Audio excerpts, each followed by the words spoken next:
ఈ రోజులలో చాలా మందికి చాలా కళలు ఉన్నాయండి. అంటే ఎందుకు ఎందుకు అంటే బయటికి ఆడవాళ్ళు రావడంతో, అత్యాచారాలు పెరగడంతో నీకు అదెందుకు, నీకు ఇదెందుకు, నీకు చదువెందుకు, నీకు అవి అవసరం లేదని చెప్పి ఆడపిల్లనే ఇంట్లో కూర్చోబెడతారు కాలేజ్ మానేసి.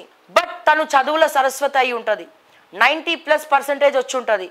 తను ఒక స్పోర్ట్స్ ఆడాలనుకుంటుంది, తను ఒక జిమ్నాస్టిక్స్ చేయాలనుకుంటుంది, తను ఒక బ్యాడ్మింటన్లో ఆడి గెలవాలనుకుంటుంది. ఒక్కొక్కరికి ఒక్కొక్క రకమైనటువంటి టాలెంట్ ఉంటుంది. ఒకళ్ళు చదరంగం ఆడాలనుకుంటారు, ఒకళ్ళు మంచి డాన్సర్ అవ్వాలనుకుంటారు, ఒకళ్ళు మంచి యాక్టర్ అవ్వాలనుకుంటారు, ఒకళ్ళు మంచి అంటే రకరకాలుగా ఏమైపోతుంది అంటే వాళ్ళ కళలకు బ్రేక్ వేసేది చాలా మంది తల్లిదండ్రులు ఉంటారు అనమాట. అంటే వద్దమ్మా, సొసైటీ బాగాలేదు, ఈ ఫీల్డ్ మంచిది కాదు, ఆ ఫీల్డ్ మంచిది కాదు, నువ్వు ఈ రంగంలో ఉండడానికి వీల్లేదు, ఆడవాళ్ళని మరి క్రూరంగా చూస్తారు, బయట వెళ్తే 1000 కళ్ళు నీ మీద ఉంటుంది, వాళ్ళ దాంట్లో నిన్ను నువ్వు కాపాడుకోవాల్సినటువంటి పరిస్థితి ఉన్నది అని చెప్పి ఒక పిరికితనం నూరబోసుకుంటూ పెంచుతారనమాట. అంటే నువ్వు ఆడపిల్లవి ఆడనే ఉండాలి, కానీ ఆడ పులిగా మారద్దు. అంతేగాని అమ్మ నేను నీకున్నా, నువ్వు ఏ రంగంలో నువ్వు సాధించాలనుకున్నా, నువ్వు ఏం చదవాలనుకుంటావో చదువు, నువ్వు ఏం చేయాలనుకుంటావో చెయ్యి, ఎవడన్నా నీ కళకు అడ్డొస్తే పిడికిలి బిగించి గుద్దు. నీ వెనకాల ఈ తండ్రి ఉన్నాడు, నీ వెనకాల ఈ అన్నున్నాడు, నీ వెనకాల ఈ తమ్ముడు ఉన్నాడు, నీ వెనకాల భర్తగా నేనున్నా అని చెప్పేవాళ్ళు ఎంతమంది అండి? చాలా తక్కువ, చాలా తక్కువ, చాలా తక్కువ, చాలా అంటే చాలా తక్కువనండి. అంటే ధైర్యాన్ని నింపుతూ ప్రతి ఒక్క ఆడపిల్లకు చిన్నప్పటి నుంచే ధైర్యాన్ని నింపుతూ, అమ్మ నువ్వు చెయ్యమ్మా, ఎవడన్నా అడ్డొచ్చినా, ఎవడన్నా నేను ఇబ్బంది పెట్టినా ధైర్యంగా చెప్పు, నీకు ఈ నాన్నున్నాడు, ధైర్యంగా చెప్పు, నీకు ఈ అన్నున్నాడు, నీ పని నువ్వు చేసుకో, నిన్ను చదువుకోని రా అని చెప్పేవాళ్ళు ఎంతమంది ఉన్నారు? బయట ఆడపిల్లలకు ఎవరైనా ప్రపోజ్ చేసినా, ఎవరైనా ఇబ్బంది పెట్టినా ఈ రోజున ఆడపిల్లలు ఇళ్ళలో చెప్పడానికి భయపడుతున్నారండి. పోనీ ఆఫీస్లో ఒక పెళ్ళైన స్త్రీ ఆఫీస్లో పనిచేస్తూ ఉంటుంది, ఆఫీస్లో పనిచేసేటువంటి వాళ్ళు కూడా దౌర్భాగ్యులు, పెళ్ళైనటువంటి స్త్రీలను కూడా తప్పుడుగా చూసేటువంటి వాళ్ళు చాలామంది ఉన్నారు. వంకర బుద్ధిగాలు చాలామంది ఉంటారండి ఆఫీసులలో, అన్ని రంగాలలో టార్చర్ పెడతా ఉంటారు. ఎవరితో చెప్పుకోవాలి? ఆఫీస్లో పనిచేసే మహిళ ఇంట్లో పోయి భర్తకి చెప్తే అనుమానం, ఉద్యోగం మానేయమంటారు, అత్తగారు వాళ్ళు ఉద్యోగం మానేయంటారు. అంటే ఇటువంటి పరిస్థితులను ఒక మహిళ ఎట్లా ఫేస్ చేయాలి అంటే ఎట్లా ఫేస్ చేయాల్సినటువంటి అవసరం ఉన్నది. అయితే డైవర్స్ విడాకులు ఇచ్చే అంటారు. తనేం తప్పు చేయకపోయినా ఇప్పుడు ఏం చేస్తారు? అబ్బాయిలు ఫస్ట్ ఏం చేస్తారంటే వాట్సాప్లలో మెసేజ్లు పెట్టి ఫ్లడ్ చేయడం స్టార్ట్ చేస్తారు. మనం రిప్లై ఇవ్వకపోయినా మనదే తప్పు, రిప్లై ఇచ్చినా తప్పు. అంటే అరే ఒక అమ్మాయి బయటకు వెళ్తుంది, డెఫినెట్గా నలుగురు చూస్తారు, 4 రకాలుగా చూస్తారు. మనం ఎంతవరకు మన లిమిట్స్లో ఆ అమ్మాయి ఉంది, లిమిట్స్లో ఉంది, తను చూసుకోగలుగుతుంది, తనని తను కాపాడుకోగలుగుతుంది అన్న యొక్క ఉద్దేశం ఎవరికైనా ఉంటుందా అండి? చాలా తక్కువ మంది, అందరిని అంటలేను నేను, అట్లా అర్థం చేసుకునే వాళ్ళు చాలా తక్కువ మంది ఉన్నారు ఈ సమాజంలో. అదే అమ్మ ఎవరతను నువ్వు వెళ్ళు నేను చూసుకుంటా అన్న భర్తలు చాలా తక్కువ. ఉద్యోగం మానేసే, ఎంతసేపు ఉద్యోగం మానే, నువ్వు అది చేయొద్దు, నువ్వు ఇది చేయొద్దు, నువ్వు కూర్చుంటే కూర్చున్నవని తప్పు, నించుంటే నించున్నవని తప్పు, ఏడుస్తే ఏడవనియరు, నవ్వుతే నవ్వనియరు. అంటే మనస్ఫూర్తిగా ఏమి చేయలేనటువంటి బతుకులు ఒక్కొక్కసారి అనిపిస్తుంది. మహిళలుగా పుట్టడం అనేది శాపమా వరమా అనేది ఎన్నో రకాలుగా మనకు అనిపిస్తూ ఉంటుంది. ఏడవనికి కూడా స్వేచ్ఛ లేదు. బాత్రూంలలో పోయి, చాలామంది ఇళ్ళల్లో బాత్రూంలలో పోయి ఏడవాల్సినటువంటి పరిస్థితి, దుఃఖం వస్తుంది, ఏడ్చే పరిస్థితి ఉండదు, ఏడవనియరు. ఏడుస్తే మళ్ళీ ఏడుపు కొట్టుదానా అని తిడతారు, నవ్వుతే సిగ్గులేదా అని ఎందుకు నవ్వుతున్నావు అంటారు, కూర్చుంటే అదే పనిగా కూర్చున్నామంటారు, పడుకుంటే అదే పనిగా పడుకున్నామంటారు. ఎంతసేపు అది జై ఇది జై ఇది జై అది జై అంటే వాళ్ళకు వాళ్ళు ఆలోచించుకున్నటువంటి సమయం కూడా ఎవరు ఇవ్వరు. ఒక ఆడదాన్ని బానిస కంటే ఘోరంగా చూసేటువంటి వాళ్ళు ఇంకా ఈ వరల్డ్లో చాలామంది, ఈ ప్రపంచంలో చాలామంది ఉన్నారు.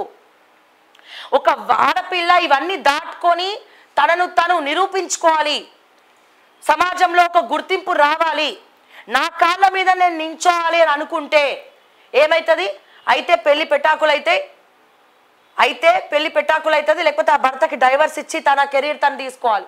అంతేగాని ఈ రెండింటిని ఒక బ్యాలెన్స్ మీద ఒక మంచి అర్థం చేసుకునేటువంటి భర్తలు దొరకడం ఈ రోజుల్లో చాలా చాలా చాలా చాలా అరుదండి.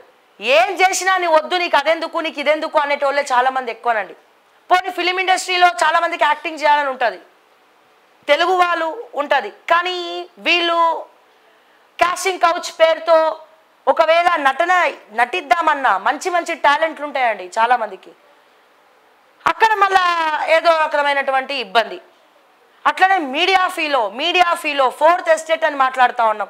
ఎక్కడన్నా అత్యాచారాలు జరిగితే మనమే కెమెరా పెట్టి చూపిస్తూ ఉన్నాం, ఇది తప్పు అని మనం చెప్తా ఉన్నాం. కానీ అటువంటి ఫోర్త్ ఎస్టేట్లో చాలామంది ఎన్ని పొలిటికల్ కుట్రలు జరుగుతాయంటే ఈ రోజున రిపోర్టర్లు, మహిళా రిపోర్టర్లను కానీ, జర్నలిస్టులను కానీ, యాంకర్లను కానీ నీచంగా చూస్తారండి. చాలా దగ్గర డబ్బు ఉంది కదా అని చెప్పి, ఛానల్ నాదే కదా అని చెప్పి పనిచేసే వాళ్ళని అక్కడికి రా ఇక్కడికి రా అని చెప్పి మనసులో ఈ సోకాల్డ్ ఛానల్ పెట్టినటువంటి చైర్మన్లు ఎవరైతే ఉన్నారో, అంటే ఉన్నట్టు మాట్లాడుతున్నా, చాలా రకాలుగా ఇబ్బంది పెట్టేవాళ్ళు, అమ్మాయిలను వశపరచుకోవాలనుకునే వాళ్ళు, వాళ్ళ మానాలతో ఆడుకునే వాళ్ళు, ఎరవేసేవాళ్ళు చాలామంది ఉన్నారు ఈ ప్రపంచంలో. మింగలేరు, వాళ్ళ కళను సాకారం చేసుకోవాలి, ఆ జీవితంలో ముందరికి రావాలి. తన కళ ఉంటుంది, న్యూస్ ప్రజెంటర్ అవ్వడం తన కళ ఉంటుంది, రిపోర్టర్ అవ్వడం తన కళ ఉంటుంది, ఫీల్డ్లో తిరగడం తన కళ ఉంటుంది, ఎంతోమంది క్రిమినల్స్ని ఇంటర్వ్యూ చేయడం తన కళ ఉంటుంది.